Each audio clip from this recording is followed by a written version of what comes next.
Messieurs, dames, bonjour. Aujourd'hui, une petite vidéo sur une nouvelle compétence que il vous faut acquérir.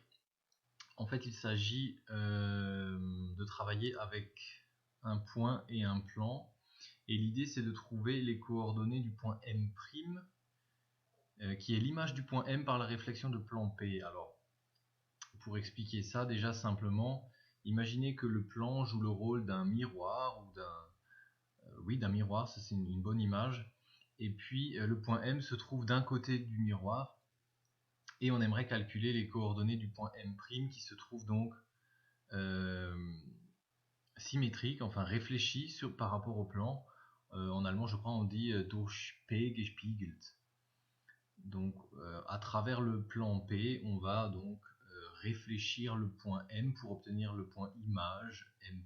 Alors, je vais donner une explication de la méthode qui permet de calculer donc ce point M', et pour ça on va, comme d'habitude en géométrie vectorielle, utiliser un dessin. Alors je vais directement regarder les solutions dans lesquelles se trouve justement le bon dessin. Moi je ne vais pas aller sur GeoGebra aujourd'hui. Donc voilà un petit peu la situation. Le plan se trouve ici, vous le voyez, avec évidemment son vecteur normal que j'ai dessiné. Le point M se trouve quelque part ici, vous pourrez vérifier si vous voulez qu'il ne se trouve pas dans le plan, donc il se trouve d'un côté du plan. Et le point qui nous intéresse est donc le point réfléchi de l'autre côté, c'est-à-dire voilà, M'. Alors, ce qu'on peut déjà dire par rapport à cette réflexion, c'est que la distance de M jusqu'au plan, ici, donc jusqu'au point H, est la même, bien sûr, que la distance du point H jusqu'au point M'.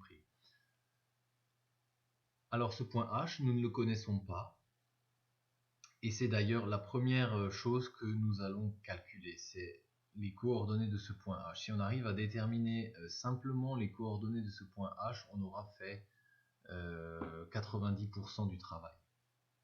Alors la question, elle est là. Comment, à partir d'un point quelconque ici, je peux trouver ce qu'on appelle la projection orthogonale de mon point sur le plan H, c'est-à-dire en fait trouver ce point H.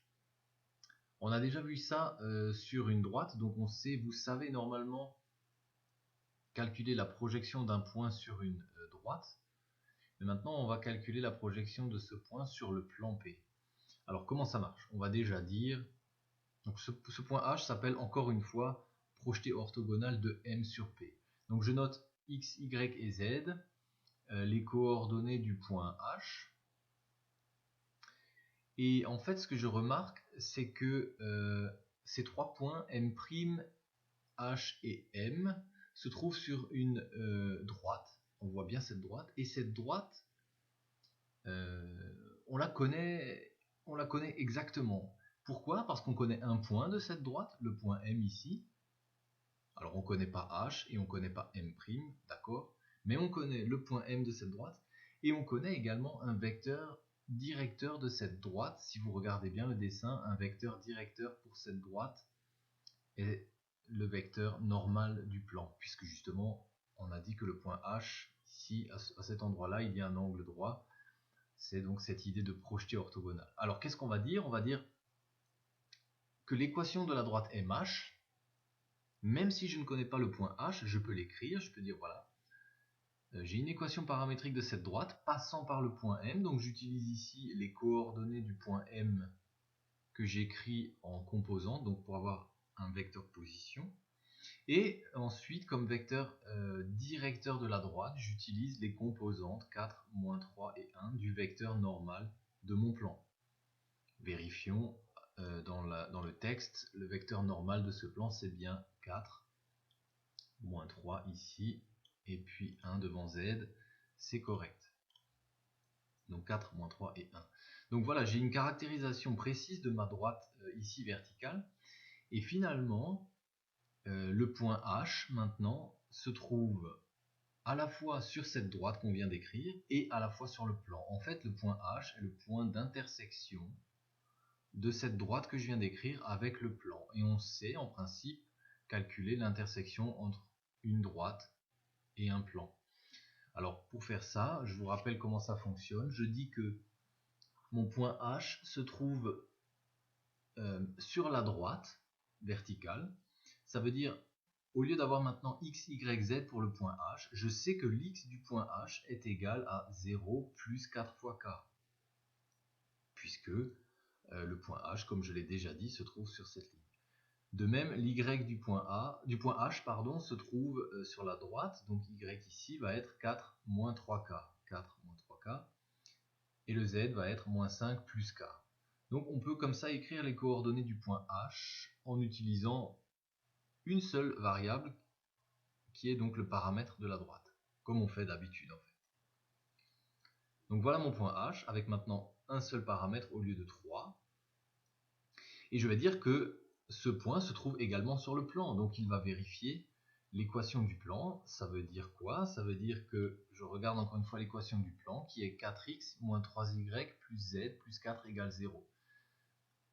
Et en remplaçant ici l'x, l'y et le z du point H dans cette équation, je vais pouvoir déterminer k. Alors je rappelle que x, y et z, ce sont maintenant 4k, 4 moins 3k et moins 5 plus k. Voilà l'x, l'y et le z du point H.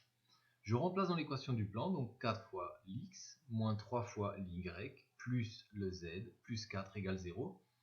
J'ai une petite équation simple à résoudre sur k, et je sais que donc si k égale 1,5, j'arrive sur mon point H. Je remplace la valeur évidemment de k dans les coordonnées du point H, et j'obtiens ceci, donc 2, 5 sur 2, moins 9 sur 2, comme coordonnées du point H. Alors maintenant réfléchissons un peu. Comment arriver jusqu'au point M' qui se trouve de l'autre côté? Donc on a pu trouver maintenant le point H sur le plan, et on a dit que la distance de M jusqu'à H est la même que de H jusqu'à M'. Alors on peut maintenant raisonner très facilement et dire, voilà, je sais que pour arriver jusqu'au point H, j'ai eu besoin, donc je vous rappelle que le point de départ pour nous c'est le point M là-haut, puisque c'est ce vecteur qu'on a utilisé comme vecteur position. Donc à partir du point M, je dois utiliser k égale 1,5 pour aller jusqu'au point H. Si je veux aller 2 fois plus loin, ça veut dire maintenant sur la position M', eh bien il me suffit de doubler la valeur du paramètre que j'ai trouvé. Ça veut dire, j'ai trouvé un paramètre égal à 1,5 et celui-ci m'emmène jusqu'au point H. Si je double cette valeur, donc le double de 1,5 c'est 1, si je prends k égale 1, je vais aller 2 fois plus loin sur ma droite, ça veut dire directement au point M'. Et je peux donc, c'est ce qui est noté ici, M' s'obtient en doublant la valeur du paramètre que l'on a trouvé. Donc en prenant k égale 1 dans cette droite ici, eh bien vous allez avoir 0 plus 1 fois 4 donne 4, 4 plus 1 fois moins 3 donne 1, et puis moins 5 plus 1 fois 1 donne moins 4. Voilà les coordonnées du point obtenues par réflexion par rapport au plan P du point M. Donc, je rappelle encore une fois la méthode. On écrit une équation de cette droite verticale en utilisant le point M comme vecteur position et le vecteur normal comme vecteur directeur de cette droite. On calcule l'intersection de cette droite qu'on vient de trouver avec le plan. Ça donne le point H. Et on double la valeur du paramètre à ce moment-là pour aller du point M directement sur le point M'. Donc si vous avez trouvé un certain k pour arriver jusqu'au point H, en doublant ce k, vous arrivez directement au point symétrique, c'est-à-dire de l'autre côté. Voilà, j'espère que c'est clair. Donc vous avez le détail des calculs. Donc pour le premier exercice, vous avez les réponses pour les deux suivants. Je vous demanderai de les faire en détail, s'il vous plaît. Voilà.